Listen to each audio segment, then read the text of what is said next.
લેવા માટે અમદાવાદ મહાનગરપાલિકાના આરોગ્ય વિભાગે શહેરના વિવિધ 7 ઝોનની કન્સ્ટ્રક્શન સાઇટ પર ચેકિંગ કર્યું હતું, જેમાં હેબતપુર ખાતે સ્ટેટસ લક્ષ કન્સ્ટ્રક્શન સાઇટ પર ચેકિંગ દરમિયાન બેઝમેન્ટ અને ફ્લોર પર વરસાદી પાણીમાં મચ્છરોના પોરા મળી આવ્યા હતા, જેથી અમદાવાદ મહાનગરપાલિકાને આ સાઇટને સીલ કરી હતી। આ સાથે શહેરના અન્ય 16 એકમો સીલ કરી મહાનગરપાલિકાએ 10,11,000નો દંડ વસૂલ્યો હતો।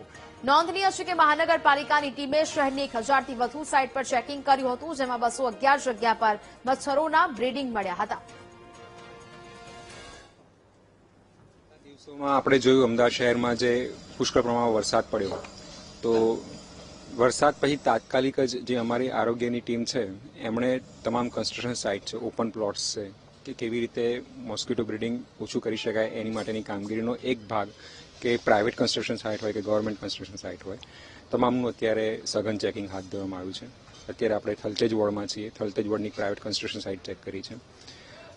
અમારા મેલેરિયા સબ ઇન્સ્પેક્ટર દ્વારા આ કન્સ્ટ્રક્શન સાઇટ અગાઉ પણ ચેક કરવામાં આવેલી છે। અગાઉ 2 વખત આપણે એમને નોટિસ પણ આપવામાં આવેલી હતી, તેમ છતાં પણ આજે એ કન્સ્ટ્રક્શન સાઇટ ઉપર જે બેઝમેન્ટ જે એરિયા કહેવાય કે બેઝમેન્ટ કે એમાં અમને પુષ્કળ પ્રમાણમાં બિલ્ડિંગ મળેલું છે, તો એ પ્રકારની અમે આગળની કાર્યવાહી પણ કરીશું। અમે દરેક બિલ્ડરને પ્રિકોશનરી ઉનાળામાં તેમજ શિયાળામાં પણ વારંવાર મૌખિક તેમજ લેખિત સૂચનાઓ આપીએ છીએ, નોટિસ પણ આપીએ છીએ, અને તેમ છતાં પણ જો તેઓ દ્વારા કોઈ કાર્યવાહી કરવામાં ના આવે અને મચ્છર નાબૂદી અને મચ્છરના પૂરા નાબૂદી બાબતે કોઈપણ પ્રકારની જો પ્રવૃત્તિ તેમના દ્વારા ના કરવામાં આવે તો તેવી સાઇડોને અમે પેનલ્ટી, હેવીમાં હેવી પેનલ્ટી તથા સીલ કરવા સુધીની કાર્યવાહી કરીએ છીએ। છેલ્લા 2 દિવસથી કન્સ્ટ્રક્શન સાઇટને વધારે ચેકિંગને પ્રાધાન્ય આપવામાં આવેલું છે। અંદાજિત 1000 જેટલા થી પણ વધારે પ્રિમાઇસીસને ચેક કરવામાં આવેલું છે, જેમાં મેઇનલી કન્સ્ટ્રક્શન સાઇટનો સમાવેશ કરવામાં આવેલો છે।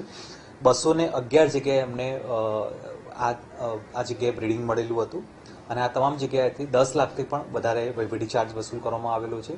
સાથે સાથે 16 જેટલી કન્સ્ટ્રક્શન સાઇટ અને અન્ય સાઇટ હોય તો તેને સીલ કરવામાં આવેલી છે। આ સાથે સાથે જે કોઈ પ્રિમાઇસીસ એવી છે કે જે અનએક્સેસિબલ હોય, કોઈ જૂનું પુરાનું બાંધકામ હોય અને એના ટેરેસ પર નહીં જઈ શકાતું હોય, તો તેવી જગ્યાએ ઓઇલના બોલ પણ નાખવામાં આવે છે। એટલે કદાચ જો જગ્યાએ પાણી ભરાયેલું હોય તો મચ્છરનું જે કોઈ બ્રીડિંગ થયેલું હોય તેને નાશ કરવામાં આવે। આ પ્રમાણે 1800થી પણ વધારે બોલને સ્પ્રે કોર્પોરેશન દ્વારા કરવામાં